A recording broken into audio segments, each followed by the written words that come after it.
Hey guys, Micah here with Electrek, and today I'm reviewing the CSC City Slicker electric motorcycle, which might just be the most fun I've had on an electric motorcycle for 2,500 bucks. The CSC City Slicker is a seriously fun little urban electric motorcycle. Emphasis on the urban. This isn't an electric motorcycle for the interstate. It's limited to 46 miles per hour, which should be enough for pretty much any city application. But let's back up a minute. When you order the City Slicker, it shows up to your door in a giant box, which is actually pretty funny because it feels like you just ordered a motorcycle on Amazon or something. Once you unbox it, the only thing left to do is screw on the mirrors and you're ready to ride, minus the requisite registration and insurance, of course. The bike itself is quite sporty, with a 3.2 kilowatt rated motor.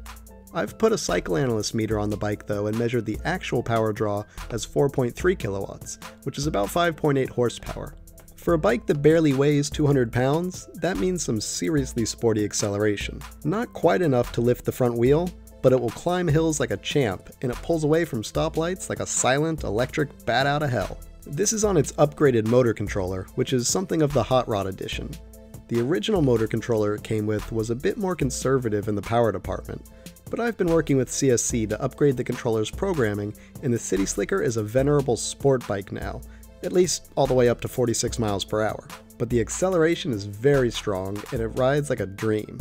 The City Slicker's controls feel more like a scooter than a traditional motorcycle. It has no foot brake, instead it has two handbrake levers. And with no shifting, your feet aren't doing anything but keeping those pegs cozy. Everything is controlled with your hands. There's also foot pegs and seat space for a pillion, so you can try and rope your friends or significant other into riding on the back of the bike. The suspension is fairly good, though I definitely wouldn't describe it as luxurious. There's an inverted fork up front and an adjustable monoshock in the back, and both work pretty well. The ride is quite nice for a budget bike, though the smaller wheels mean you do drop further into potholes, so it's best to avoid those when you can. The 72-volt battery gets me somewhere between 30 to 40 miles of range, depending how hard I'm riding. It's closer to 30 miles when I'm spending a lot of time above 40 miles an hour. In the city though, I get better range closer to 40 miles. The battery can be charged on the bike, which is the most convenient option, or it can be removed to bring it inside and charge. To remove it, you have to unscrew the battery door, disconnect the battery wires, wiggle the battery while turning the key, remove the battery locking bar, and then slide the battery out. The entire process takes less than a minute, but it's not the most convenient battery I've ever removed. Still, for just 2,500 bucks, it's hard to ask for too many fancy features, such as one-button battery removal. And for anyone with a ground-level outlet like in a garage, you'll never have to remove the battery anyways. All in all, I've been super happy with the City Slicker.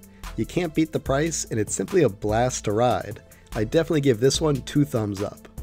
Thanks for watching, everyone. Make sure you head over to Electrek and check out my full written review of the CSC City Slicker electric motorcycle. If you want to get one of your own, you can find it on cscmotorcycles.com. See you next time, everyone.